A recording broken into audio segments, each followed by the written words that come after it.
आमदार सुरेश धस हे गोपीनाथ गडावर नतमस्तक झाले आहेत। परळीमध्ये आल्यानंतर आपण कधीही गोपीनाथ गडाचे दर्शन घेतल्याशिवाय जात नाही असं धस यांनी म्हटलंय।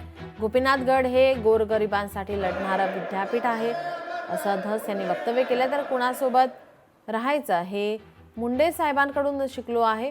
गोपीनाथ मुंडे यांच्या विरोधात कधीही चुकीचे वक्तव्य केलं नाही असंही धस यांनी म्हटलंय।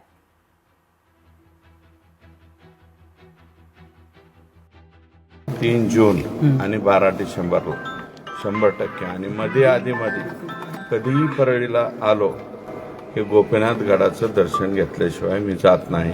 मी जवळजवळ 10 वर्ष साहेबांच्या बरोबर काम केलं, काही वर्ष विरोधात बी केलं, पण कधीही स्लिप ऑफ टंग त्यांच्या विरोधात कधी केला नाही।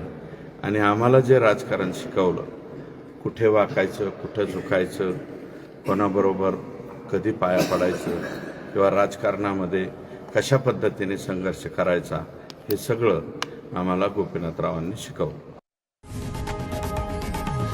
लोकशाही मराठी ऐका, पहा, जागरूक रहा।